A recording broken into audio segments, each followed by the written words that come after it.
Good afternoon, everyone, and welcome to Kerala Museum. The Kerala Museum is a vibrant beacon of the arts in Kochi.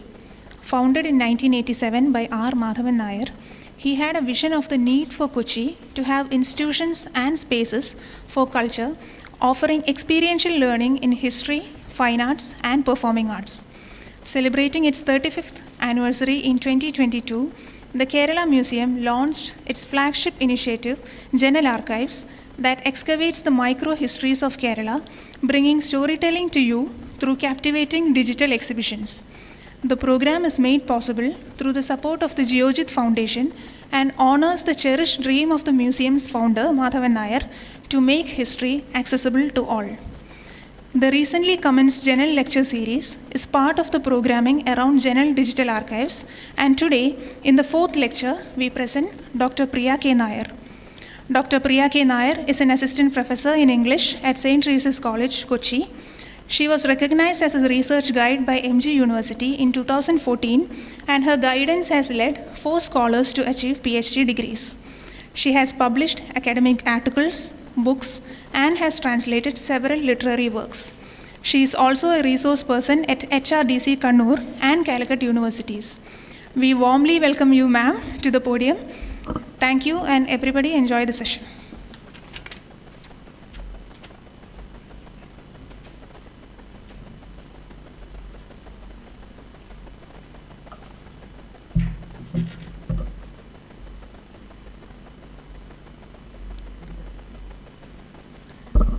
Good evening, everyone. Let me place on record my gratitude to the Kerala Museum, the curator and the staff who work here for having given me an opportunity to interact with you and deliberate on the topic of women writers in Kerala. Before I begin, I would like to talk about why I sort of thought of talking about women's writing. I focused on Kerala because we have a very short space of time, and therefore I thought it would be better to focus on a particular area. Women's writing has always been troublesome, turbulent, and quite stormy. For a long time, women were not allowed to educate themselves or to write. So the act of writing itself becomes extremely revolutionary in that respect.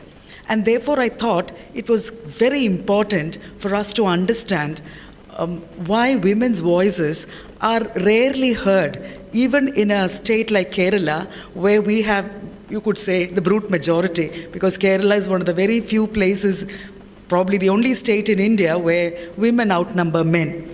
So coming back to the idea of women writing in Kerala, I would like to dedicate this lecture to Dr. Janaki Ammal. Dr. Janaki Ammal was a pioneering botanist from Kerala, and she was awarded the Padma Shri. I belong to the same town that she lived in when she was a young girl. But unfortunately, I don't think many students in that part of the world or here know about Dr. Janaki Ammal. And that has actually distressed me quite a bit. We need role models to look up to, not stereotypes.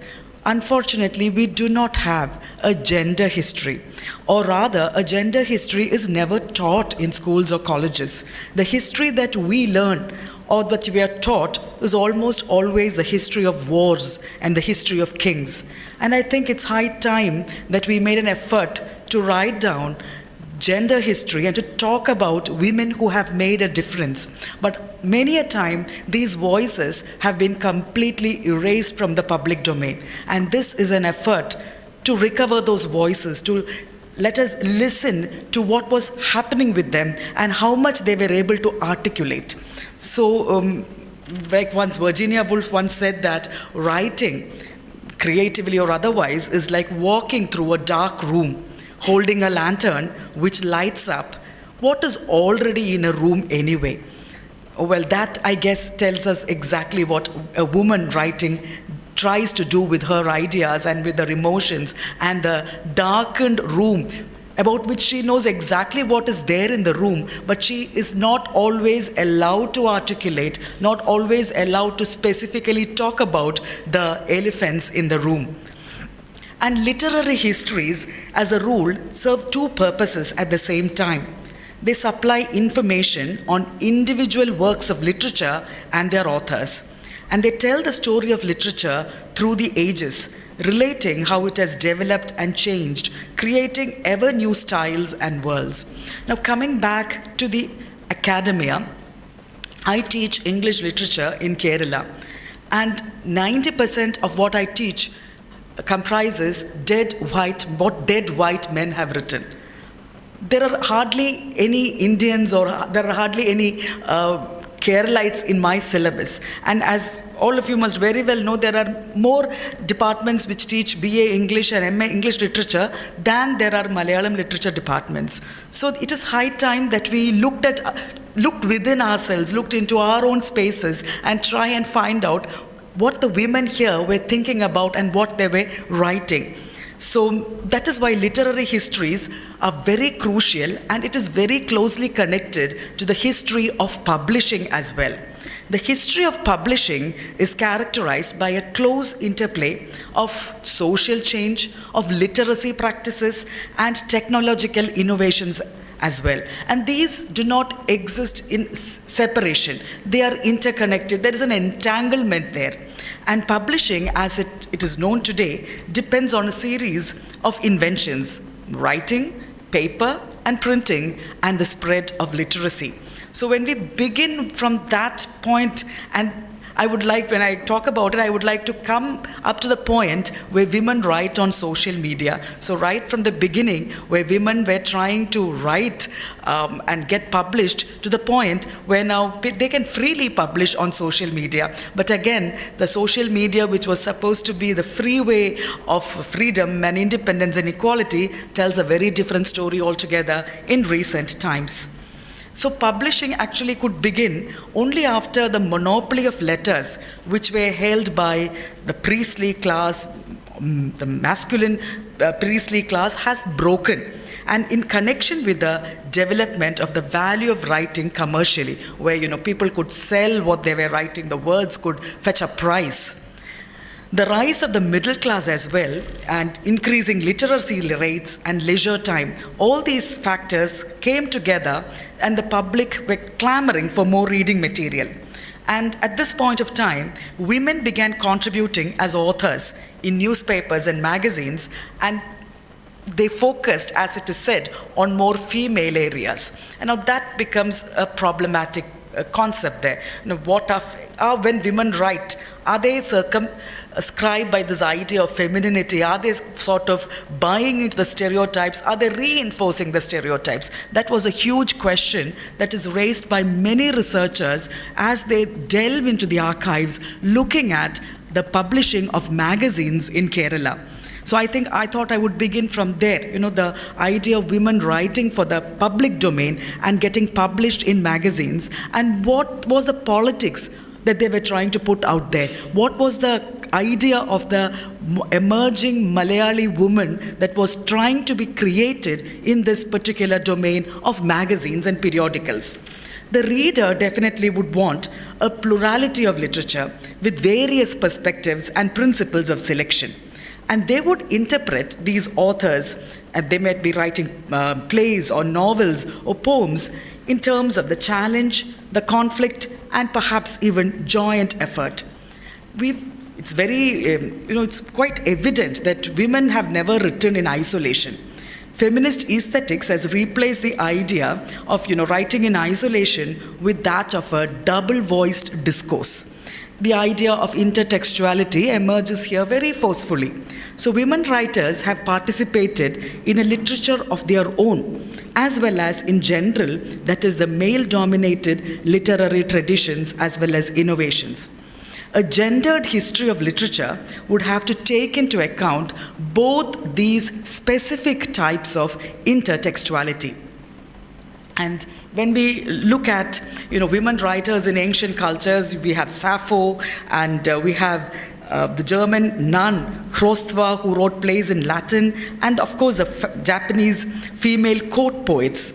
And when we move to India, we have the Bhakti movement, and the Bhakti movement has actually been quite fascinating for me, because when we think of, why women were treated as secondary citizens, why women were inferiorized, the recurring answer has been that it is religion that has decreed, or God that has decreed, that women are by nature or by birth or by their sex inferior to men. The Bhakti poets, the women, for Avvayar or Akka Mahadevi or Mirabai, these were all women who used religion to gain access to the public domain.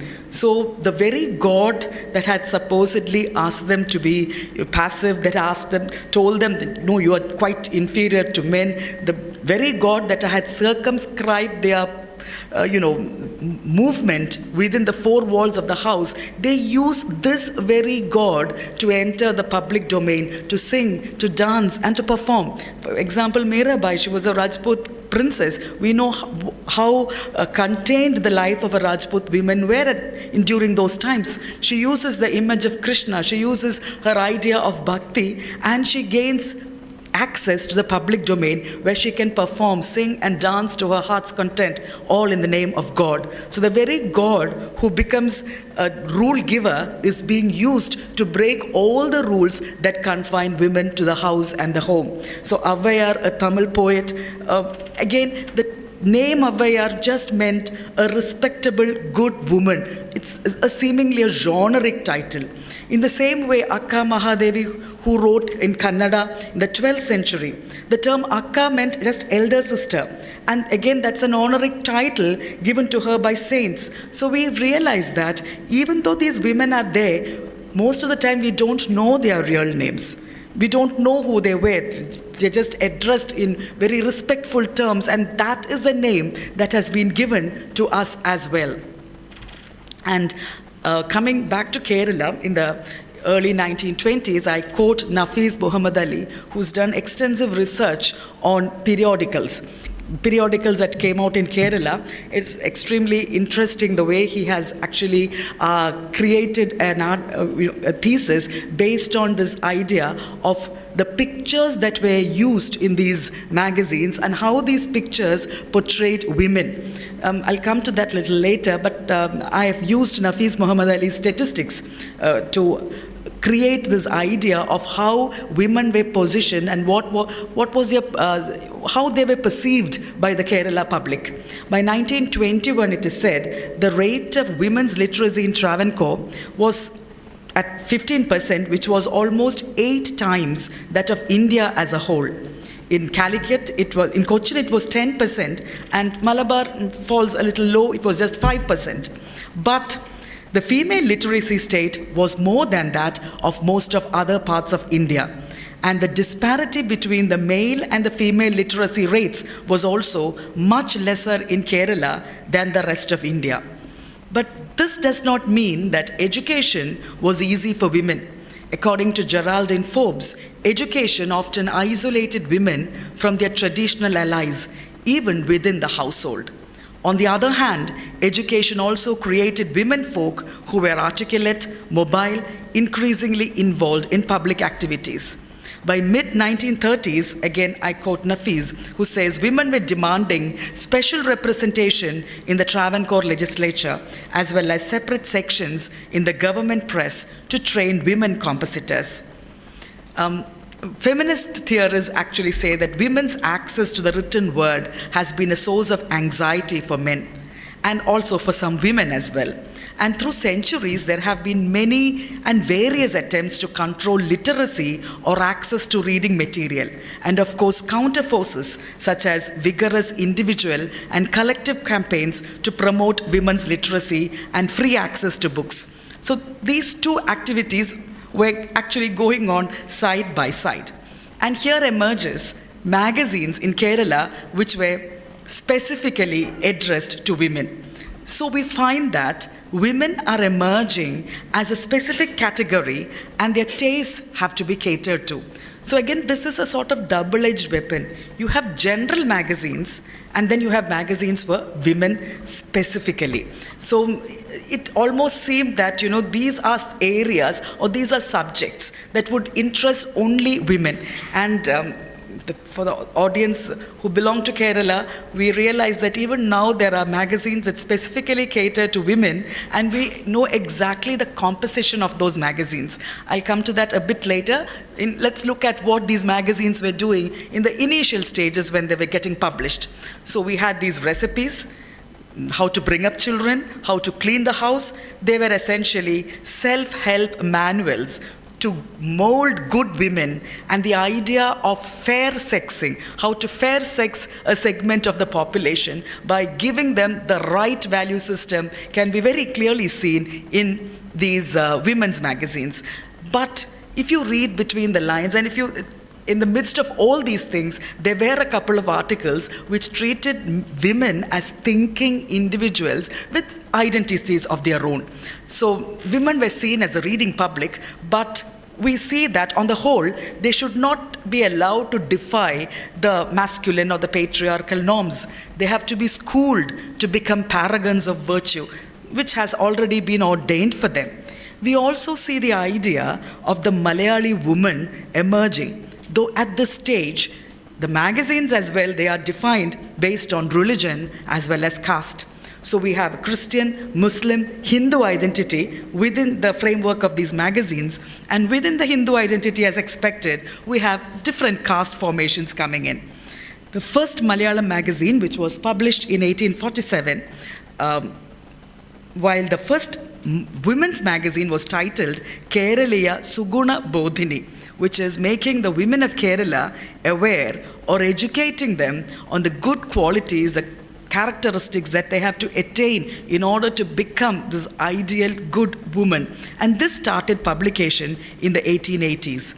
You have other publications quickly springing up. The Mary Rani for Christian women, the Muslim Vanita, which was specifically for women from particular communities. You had Sangamitra and Sevini, and these were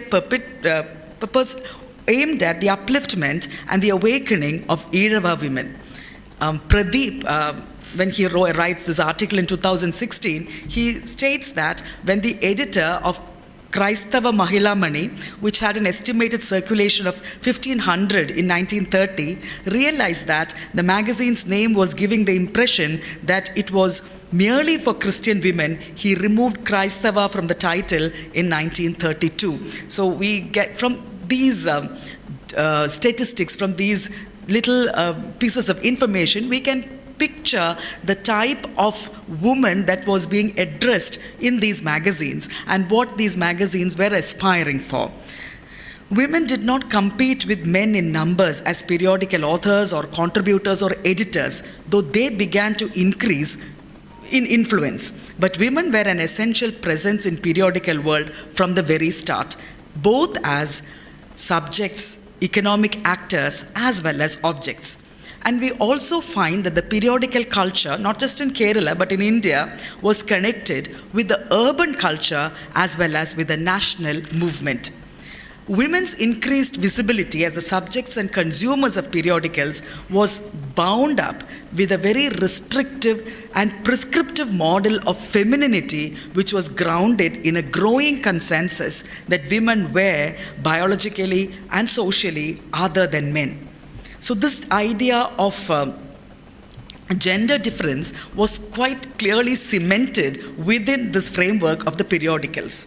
And you had, I'll just name a couple of women who were notable contributors. You had Taravattu Ammalu Amma, Bhagirathi Amma, B. Kalyani Amma, and actually did not just write for periodicals but brought out their own books as well. Mudugulam Parvati Amma, Anna Chandi, the judge, Halima Bibi.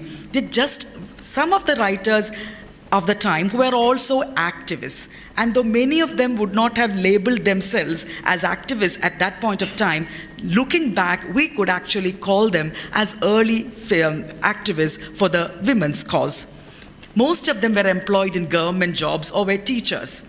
And we can, when we look at the biographies of these people, and we understand that they were all connected in some way. For example, B. Kalyani Amma, one of the main writers of Malayalam Masika, it is said, I quote from Dr. Jansi James' article, where she's done extensive research into these magazines.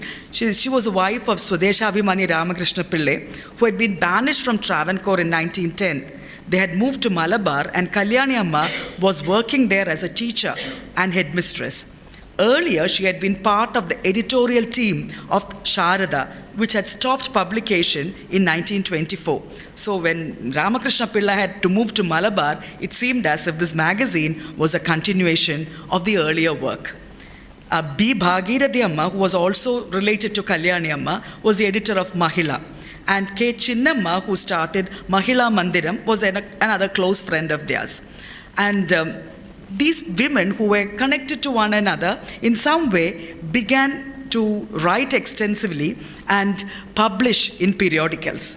And despite the presence of these women who were active in political movements and community reform movements from the colonial period and the continued presence of such women, the hegemonic assumption is still that the women's sphere is not very political in nature. But these women, like I said, wrote extensively. Like Ammalu Amma wrote a detective story in 1914, a travelogue called Tirtha Yatra, and B. Bhagirathi Amma, who wrote Stree, dedicated it to the women folk of Kerala. And B. Kalyani Amma, in her book Ormayil Nindum, she actually discusses issues like caste and untouchability. It is a perspective of a woman during the early 20th century in Kerala. I've already mentioned Mudugalam Parvati Amma, Justice Anna Chandi, who was the first female judge, and the autobiography that she wrote, which was initially serialized in Malayalam Manorama, titled The Atmakatha. And that is a very crucial genre altogether. I would like to come back to the idea of autobiography later, but as I've already mentioned, Justice Anna Chandi, I would just like to talk about the concept of female autobiographies and the memoirs that are written by women. Life writings or writing out of their lives becomes very crucial as far as women and other precariats are concerned. Precariats, people who are pushed to the margins of society, because by life writing they take on an agency where they become the I, they become the subject of their writing. Because we understand, when we look at literature, women have always been the object, the other, the people about whom it is written. And for the first time, we get a perspective of their own when they start using their own lives in order to form a narrative. And this does not only highlight or throw light into their personal experiences, it also tells us a lot about how women of that period lived and interacted with society. So the idea of autobiography or life writing becomes extremely crucial where women and other marginalized communities are concerned. Once when I was talking about women's writing and women's autobiographies, I was asked a question, why is gender so important when women write? Why do you keep talking about the idea of gender? So the only answer is, if an upper caste man has to write his autobiography, he would not talk about his caste, he would not talk about his gender, because both these factors do not constrain him in any manner. But when a woman starts writing, we understand that, particularly in a very patriarchal community, her gender is a barrier. When a person who belongs to the so-called lower caste or the subaltern starts writing, caste becomes a major factor, because caste is a huge hindrance to their upward mobility in a very hegemonic society. So that is the reason why when marginalized communities start writing about themselves, their life writings take on a political dimension as well. And you have M. Halima Bibi, who was an Indian journalist. She started the Muslim Vanita in 1938, and it is said that when she began this magazine and started editing this magazine, she was only 18 years old. Lakshmi Bai, one of the women's magazines published from Thrissur every month, was estimated to have housed 221 women writers at various times. But again, we sort of come to this idea that this literature was not considered to be elite literature. They are not recognized as literature or writings that ought to be preserved in the canon of Malayalam writings. They're not included within the framework of elite literature also. And much of what these women wrote have been lost in time.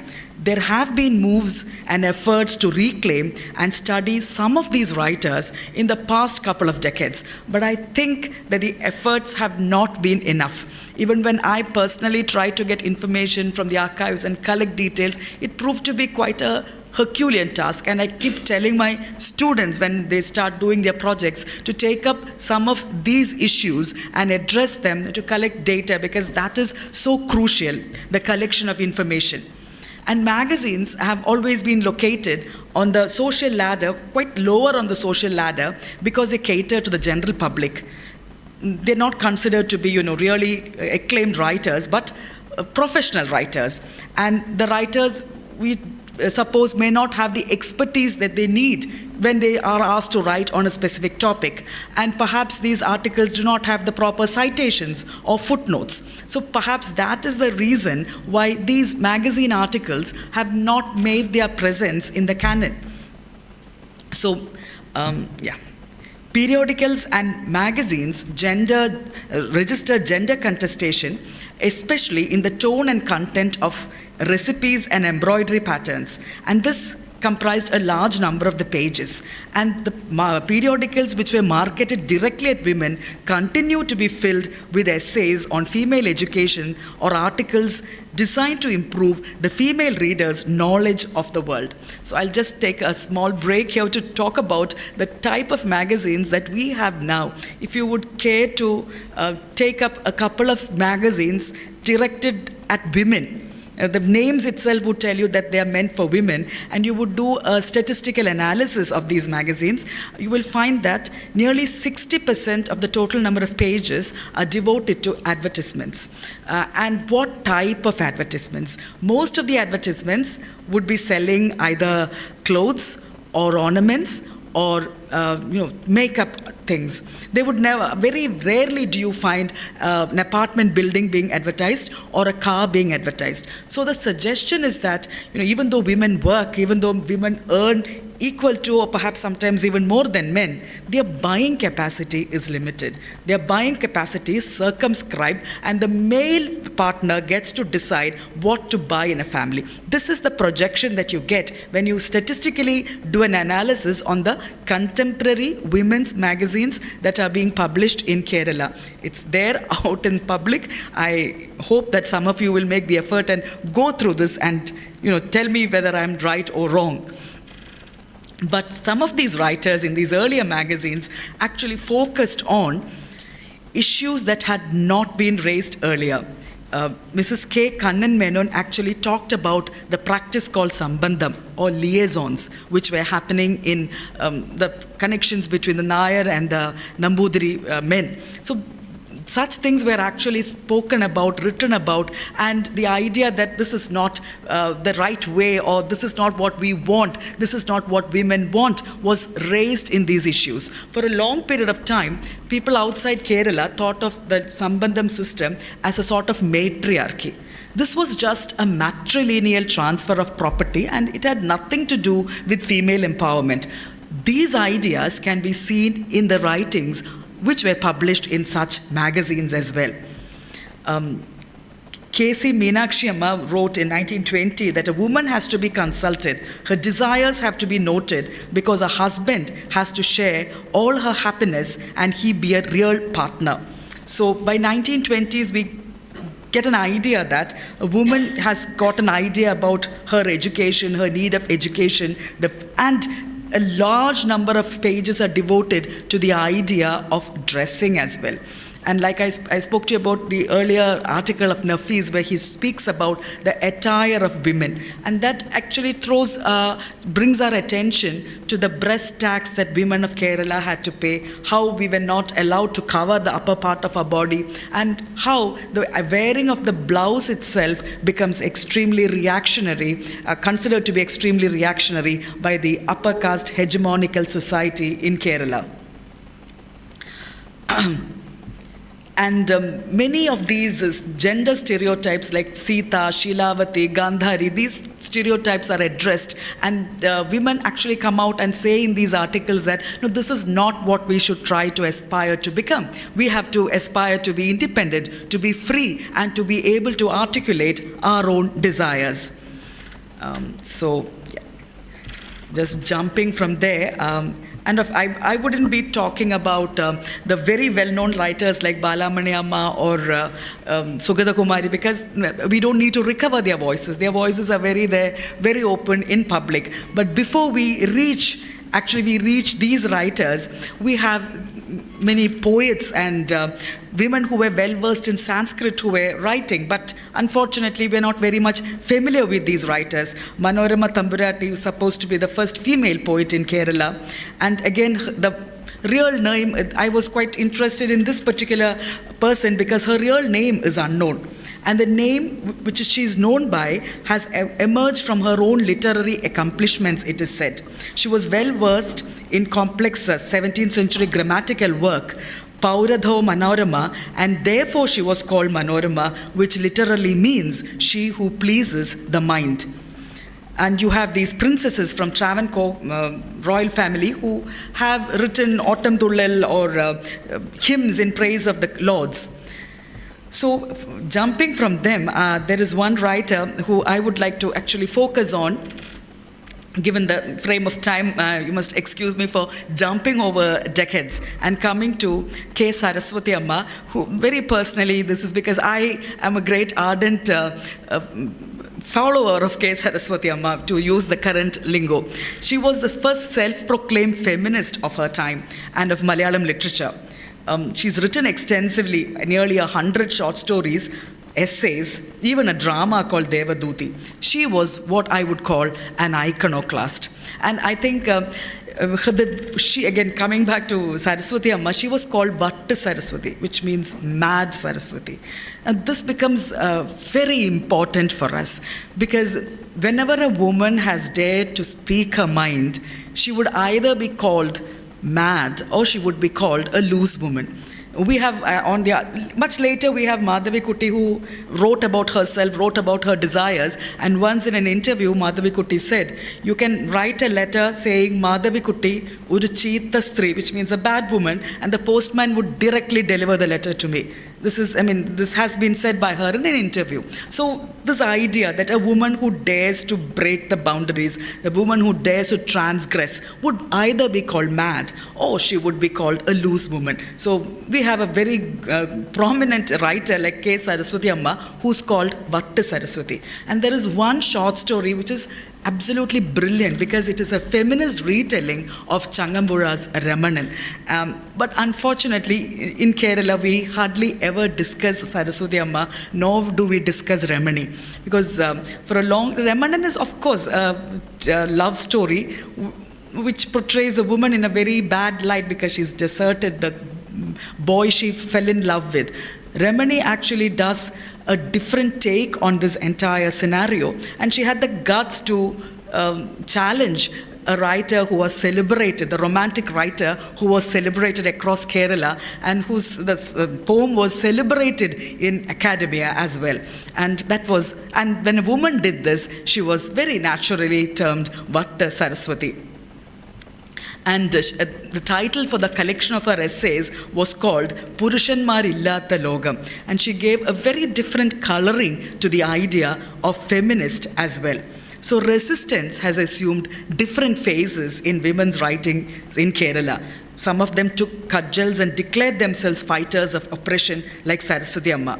Very direct, very open resistance. But somewhere it did not actually touch the women in Kerala perhaps, or perhaps she was projected in such a way that women did not automatically identify with her, because we have a very strong sense of indoctrination of patriarchal values within us, and it was very easy to see Saraswati Amma as the other, to abolish her as mad and not take cognizance of the important ideas that she was trying to bring in. So resistance crystallized as an interiority syndrome in in a generation of women writers. In their writings emerges the inward-looking, hurt, angry female spirit that subverted space and ordered social reality. And the confessional mode also gains great popularity. That's why I thought, I'll come back to the idea of memoirs here. And there are a couple of powerful life writings which have emerged in Kerala. One is, of course, from K. Ajitha, then from C.K. Janu, Sister Jesmi, and Nalini Jamila. These were very path-breaking life writings that emerged from the different classes of women in Kerala. And to just talk about a very small segment in C.K. Janu's life narrative. No, I'll begin with K. Ajitha first and then go on. So K. Ajitha, who was, as all of us know, a woman participant of the Naxal movement in Kerala, her memoirs were published in 1979 in a serialized form in Kala Kaumudi, later brought out as a book. Ajitha herself has said that she wrote these memoirs to reiterate her commitment to an ideology through her open declaration and make known to the public many unknown facets of this movement. C.K. Janu's memoir, Mother Forest, The Unfinished Story, is a narrative in two parts. And she talks about, the Adivasis of Wayanad who lived in harmony with nature and their forest, and the intrusion of the builders, the so-called tourism motivators and the government, and how they connived to steal the Adivasis' land and to sort of displace them. So that is the angst that you see in C.K. Janu's memoir, Mother Forest. And she actually, there's a particular scene which remains with you when you read her memoir, and that is, she narrates the first time she saw her reflection in the moving river.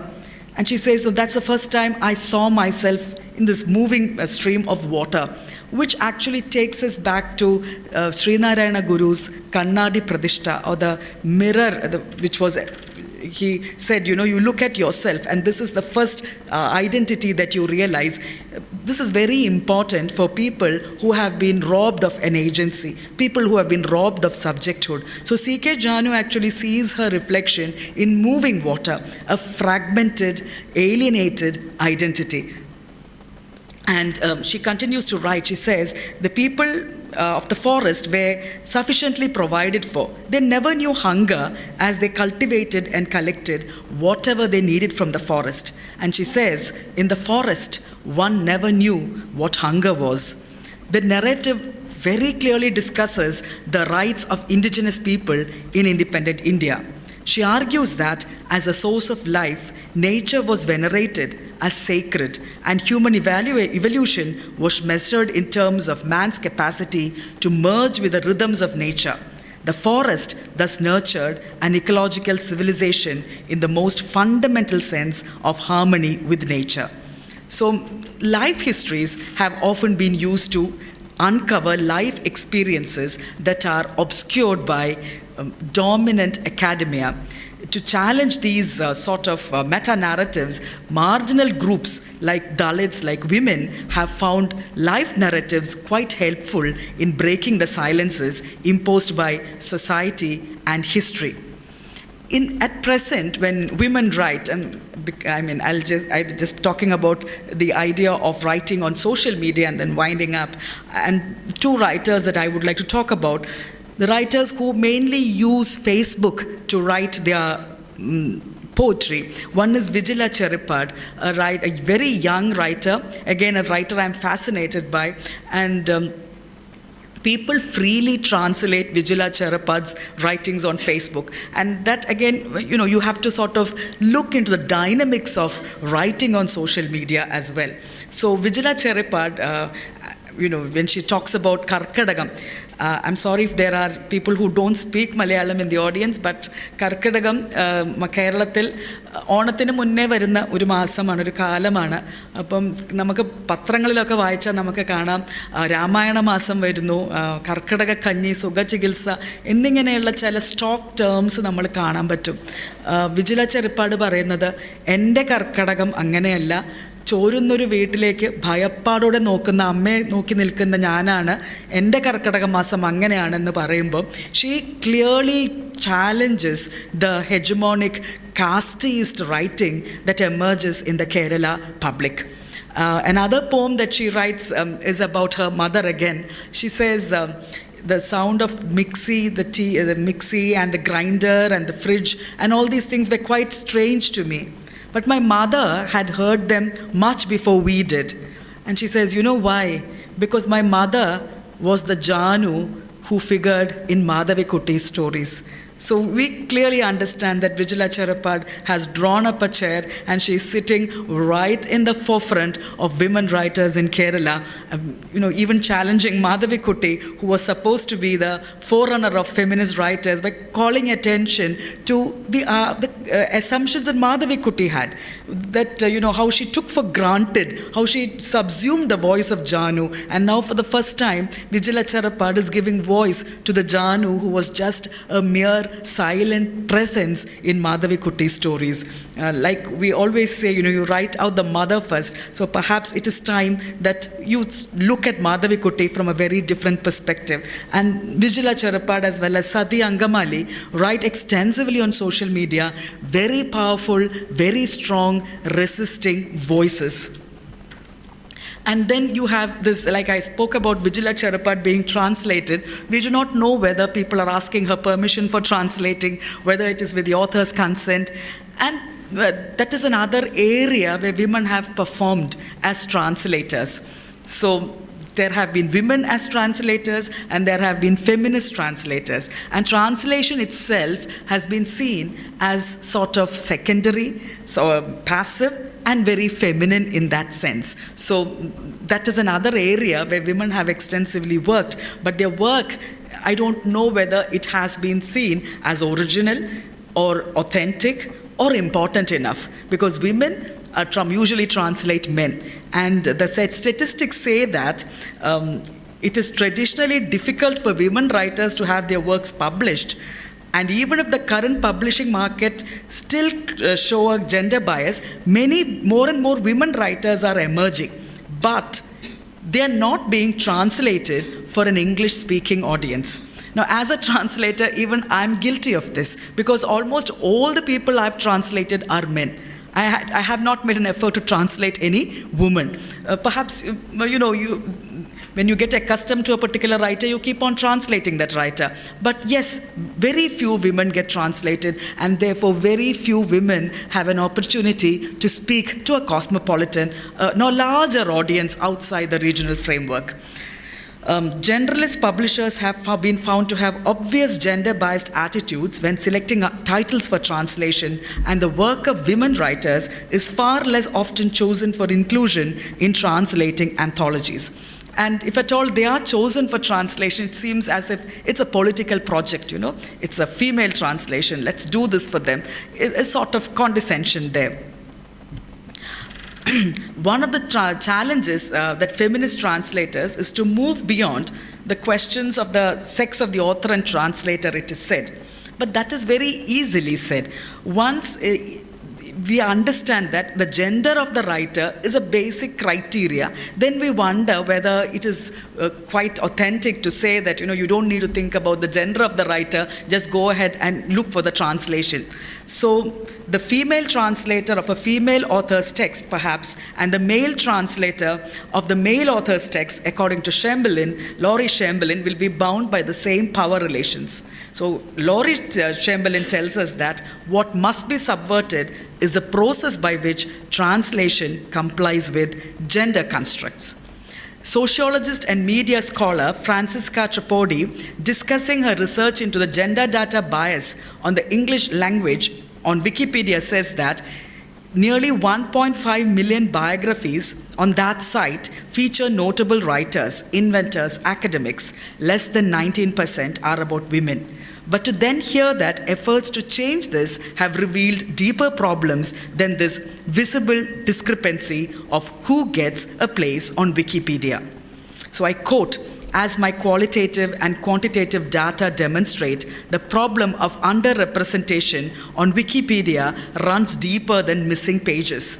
Not only are Wikipedia's notability criteria a barrier for women, even women who meet these stringent guidelines for inclusion are still more likely than men to be considered non-notable and nominated for deletion. So that is what they tell us about when you data mine on Wikipedia, the presence of women. This is not just for Kerala, this is, again, world of the universal thing. And when you think about women on social media, the idea was that you can actually self-publish. You don't need to wait for a publisher, you don't need to wait for a big publishing house, but you can actually publish on social media, and people of color, writers in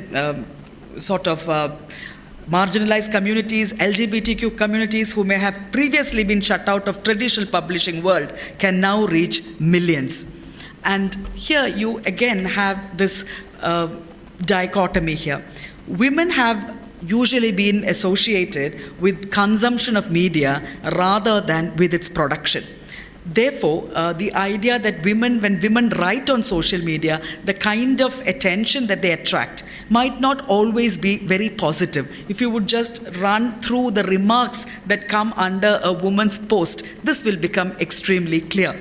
And extensive research is happening on that front as well, where the idea of pushing out your content on Facebook or putting pictures on Instagram. Extremely interesting research articles have come on how women become both the subject as well as the object of Instagram photographs, whereby they do a sort of self-filtering, to use a technological term, in order to fit into the idea of the fair sexing that I initially spoke about.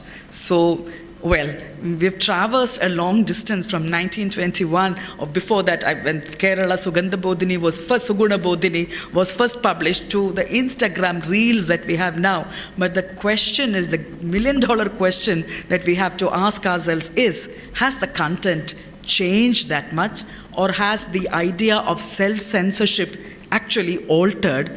And what are the stereotypes that are still being created in the public domain, even though we have had access to the public domain for ages now? Thank you very much for your patient listening. I was given 40 minutes. I don't think I have transgressed that.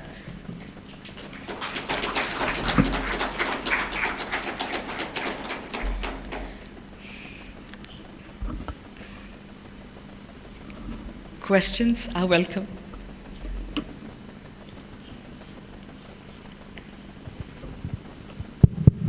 Yes, hi. If you have a question, please raise your hand. I'll pass the microphone to you.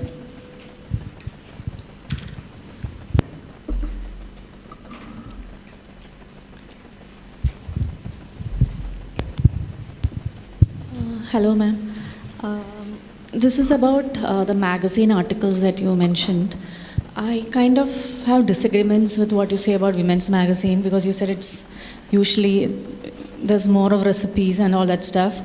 I've done research on women's magazine, so I know for sure that some of those articles were, like you would find articles on the kind of education women need and detailed, like a syllabus, what would you want to include in that, about birth control, widow marriage. Of course, this is all after 1920s. And there were at least 25 magazines for women until 1950s, which should tell you that these are not, like your current magazines. Because, of course, who are writing is also different. Yeah, that's what I said. It's connected with nationalism. It is connected with women's education. I also spoke about, how Sambandams were actually questioned by the women. So that was there. Like I said, it is not very easy to differentiate the two. On one hand, there was definitely the idea of fair sexing the women. On the other hand, there were a slight an effort to put forward what the woman wanted. I think I have mentioned about Sambandam, about education of women, how to dress, and how they were breaking up stereotypes. So my point was actually, that was all happening in the initial years. But when you come to the contemporary age, the initial fair sexing is still being repeated. Yeah, I think that happens after independence, because there's a break between, say, 45 and Yeah, but when we come to the present day scenario, when women are all educated and more women are working, you still find the fair sexing, the idea. That is the point that I was trying to make. Thank you.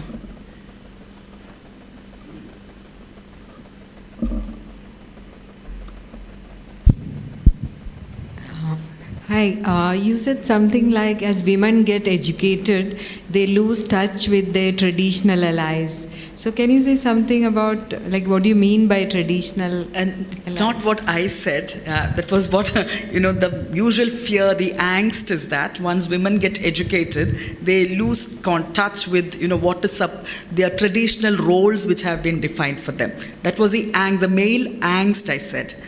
And again, when I speak about the male angst or the masculine ego, I do not mean it about men alone. It's sort of attitude.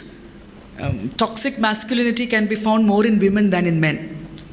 So it's got nothing to do with the body, it's got everything to do with the mind, with the attitude, with the way in which we perceive the world. But as it is tilted against women and other genders, it's been called toxic masculinity.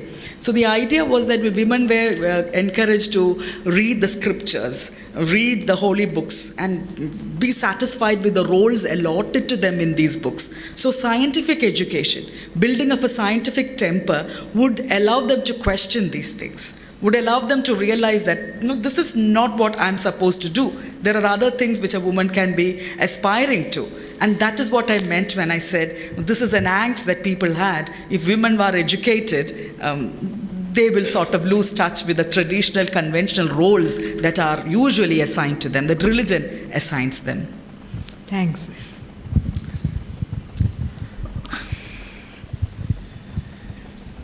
The first book in my memory that I would have probably read was Madhavikutti's Ende Kada by a woman writer, first book by a woman writer. And from that to today's times when there is a lot more open society and there is globalization and its influences in writing.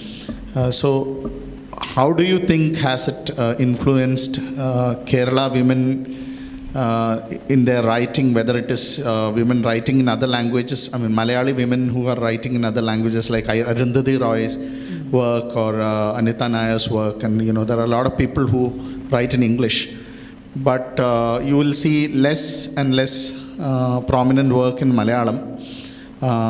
So what is your take on that? Well, Madhavikutty was a writer who sort of created a new beginning in Malayalam literature, not just Malayalam literature, wherever she was read, in whatever language she was read. And there was a sort of emotional veracity that she talks about. That might not have been factual veracity, because once in an interview when Madhavikutty was asked about Ende Kada or my story, I remember her answering, "Adu kadhayalle kutti, adil evideyanu karyamennu." So yeah, Madhavikutty, I don't think you could actually call her you can't slot Madhavikutty. You can't call her a feminist writer. You can't say that, this is what Madhavikutty is. She is many things at the same time. And I think for the first time, the woman is seen as a desiring subject in Madhavikutty. Because otherwise, till then, the woman is only the object of desire. നമ്മൾ മലയാളത്തിലൊക്കെ എഴുതുന്ന പാട്ടുകൾ കേട്ടാൽ അല്ലെങ്കിൽ cinema പാട്ടുകളൊക്കെ സ്ത്രീനെ ഒരു ഒബ്ജക്റ്റായിട്ട് കണ്ട് ആ സ്ത്രീയുടെ സൗന്ദര്യ വർണ്ണന, സ്ത്രീയോടുള്ള ആഗ്രഹം, the desire towards a woman മാത്രമാണ് നമ്മൾ കണ്ടിരിക്കുന്നത്. For the first time, I think we have Madhavikutty who articulates the desire that is there in a woman. അതുവരെ നമുക്ക് പറഞ്ഞു തന്നിരിക്കുന്ന ഗുണപാഠങ്ങളൊക്കെ, ignorance is a virtue in a woman. ഒന്നും അറിയില്ല. Innocence and ignorance are tied together, and that is supposed to be the hallmark of a virtuous woman. നമുക്കൊക്കെ ഉള്ള ഗുണപാഠങ്ങളിൽ വരുന്ന ആദ്യത്തെ one of the earliest women who decided to declare her sexual desire, I think, was Shurpanaka, and we all know what happened to her. So ഒരു ഗുണപാഠം നമ്മൾ അന്ന് മുതൽ പഠിച്ചു തുടങ്ങുകയാണ്. So it is with Madhavikutty that we sort of realize that, a woman can have desire that is not prohibited എന്ന് മനസ്സിലാവണം. Then you ask me about the latest writers in Malayalam. There are a lot of women writers in Malayalam. Many women writers, very strong writers who articulate very strongly, very freely about things that were considered to be outside the boundaries of women writing. And there are women writers who write in English as well. And as a translator, I can tell you that many people who write in Malayalam long to be translated. When they start out itself, they want to be translated. And that has become a huge industry as such. I do not know whether they are read widely, but they definitely want to be translated. And that is another area altogether, because when you come to the world of translation, each publishing house has an in-house style. I mean, if you were to read these Malayalam authors in translation, you would not be able to distinguish them. ഇപ്പോൾ മലയാളത്തിൽ നമുക്ക് MT വായിക്കുമ്പോൾ, പത്മരാജനെ വായിക്കുമ്പോൾ, TD രാമകൃഷ്ണനെ വായിക്കുമ്പോൾ പേര് കണ്ടില്ലെങ്കിലും നമുക്ക് മനസ്സിലാവും. ഒരു പെയിൻറ്ററിൻ്റെ സ്റ്റൈല് പോലെ ഒരു ഓഥറിന് ഒരു ടൊണാലിറ്റി ഉണ്ട്. പക്ഷെ നമ്മളത് ഇവരൊക്കെ ഒറ്റ ടോണിലാണ് ഇംഗ്ലീഷിൽ സംസാരിക്കുന്നത്. കാരണം at a point the editor will intervene and tell you that there is a set style and that is what you should subscribe to. So that is another industry altogether. But like I said, very few, apart from women like K.R. Meera, who are a very strong presence, with the right number of awards coming in and all that, very strong presence in the literary field, very few women get noticed, very few women get translated. But even you, an avid reader, maybe you perhaps have not heard of Priya A.S. or Sitara, very prominent, very strong writers, but unfortunately, if you have not heard about it, there is something wrong with the way that the publishing industry is working to get them across.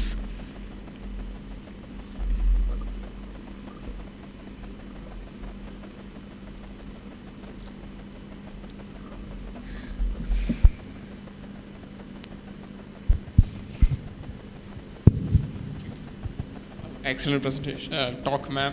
എൻ്റെ question വേറൊന്നുമല്ല. ഇപ്പോൾ historically ആർക്കൈവ്സിൽ ഒട്ടും കാണാൻ സാധിക്കാത്തത് സ്ത്രീകളുടെ ശബ്ദമാണ്. അപ്പോൾ how do you read woman from these traditionally under represented archives? That's a very important question. That is what we are trying to do, to collect memoirs.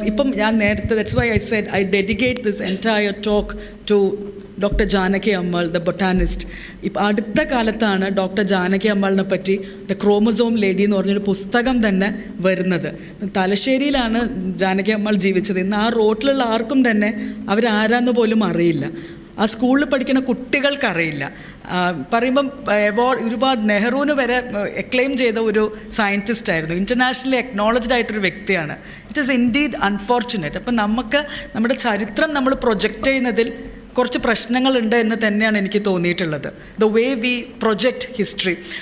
Four example, ഇപ്പം I come from Kannur. ഇപ്പം നമുക്ക് നോക്കുകയാണെങ്കിൽ കേരളത്തിൽ നമ്മളിപ്പോൾ പറയും women went out as nurses to work abroad. ആദ്യത്തെ migrants ആയിരുന്നു. ആദ്യമായിട്ട് വീട്ടിൽ വെൻറ്റ് ഔട്ട് ആൻഡ് വർക്ക്ഡ് എന്ന് പറയും. അതിലും എത്രയോ മുന്നേ കണ്ണൂരിൽ നിന്ന് സർക്കസ് പെർഫോമേഴ്സ് ലോകം മുഴുവൻ പോയിട്ടുണ്ട്. അവർ പബ്ലിക് പ്ലാറ്റ്ഫോംസിൽ പെർഫോം ചെയ്തിട്ടുണ്ട്. ദേ വർ ലുക്കിംഗ് ആഫ്റ്റർ ദിയർ ഫാമിലീസ്. ഇവരുടെ ആരുടെയും പേരുകൾ നമുക്കറിയില്ല. ഇവരാരും നമുക്കൊരു ഹീറോസ് അല്ല. They are the initial pioneering women who went out of the nation and worked, performed, and looked after their families. But unfortunately, we do not know them. So definitely there is a problem in the way we conceptualize history. And I'm glad that the efforts are being taken by this museum, for one, to talk about such issues. And girls need role models, don't they? They need to be told, it's not just people who act in a movie or do Instagram reels. There are heroic women as well. So look up to them, do what they did. In the Parayan, we rarely have role models. So that is why, this idea of a gender history becomes extraordinarily crucial.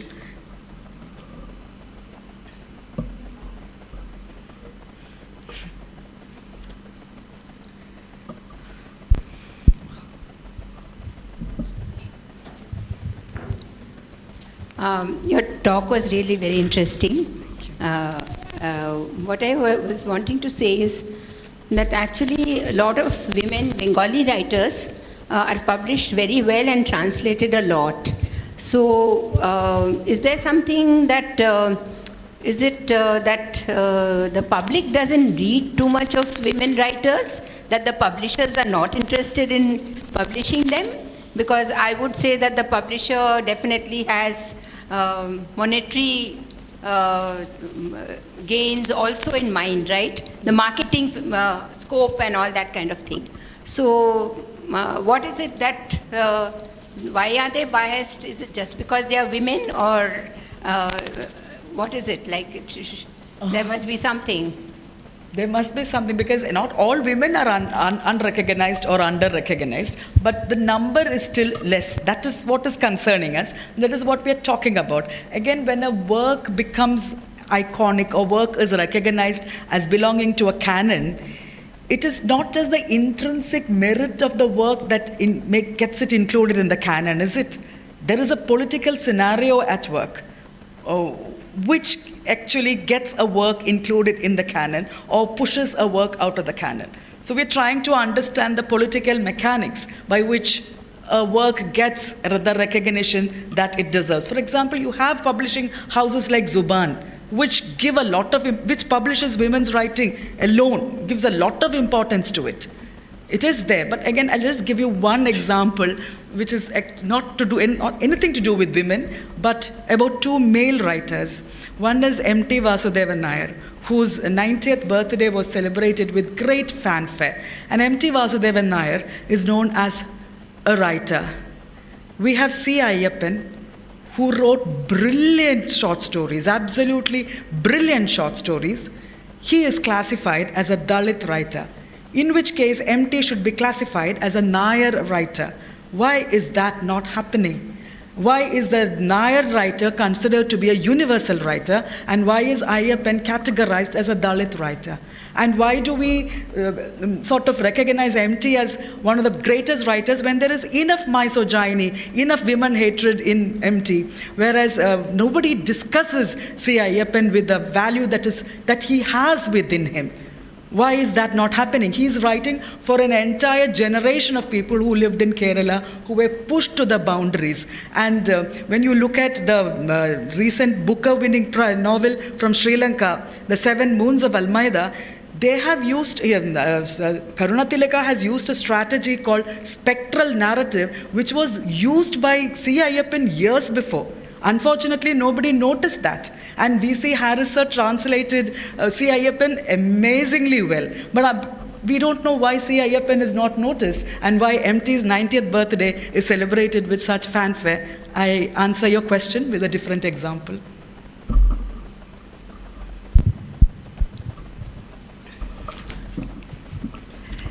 So it's actually not that we want to wind up the session because it's lively as ever, but we are working on a strict timeline. So Dr. Priya, trustees of MN Foundation in the audience, and friends of Kerala Museum, it's heartwarming to see that you all make it here on Saturday afternoons for our speakers.